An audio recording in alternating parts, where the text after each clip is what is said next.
Josh, this next story is one of your 3 specialist subjects, and it's not anti-Semitism or the gender-critical debate, so it must be... Beards! Topic number 3, speciality. Beards. So, Police Scotland's no beard rule will force officers to shave twice a day, and that's supposedly this policy is going to be introduced on May 29th. This is just a brilliant story. Essentially, it seems like they bought all these FFP3 masks, which are the ones that actually cling to your face and supposedly work. Yeah, they're really tight. The ones that work as opposed to the ones that everybody else wore and we were told worked, but, you know, there's no real science to back it up. They had some effect. And...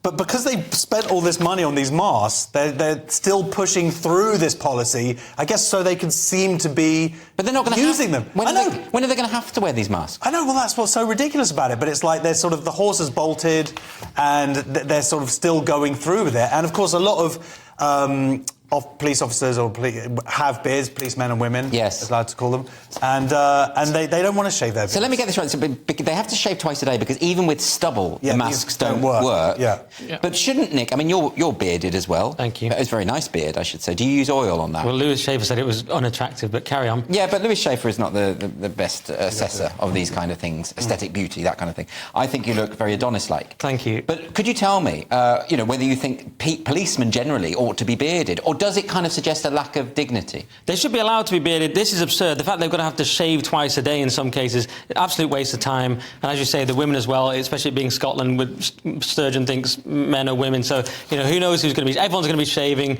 and it's going to be very complicated. When are they going to shave, anyway? Well, exactly. And I thought if it was a discipline thing, I could kind of get behind, like, there's a new guy come in, everyone's shaving. But it's because of these stupid masks and this hygiene nonsense, which is unnecessary. And I have to say, it's good to see that the president of the British Beard Club has come out against it. He may have a vested interest. There's a British Beard Club. Yeah, David Dade, our leader.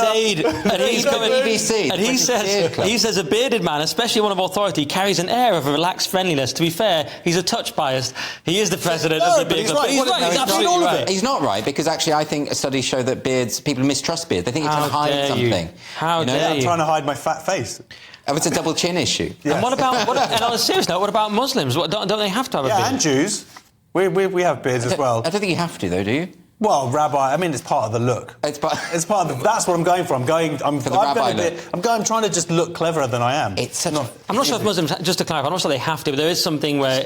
Yeah, so it is unfair. And people are... 4 officers are suing them. Really? So, yeah. Right, enough of the beard chat. More. No more beards. No more.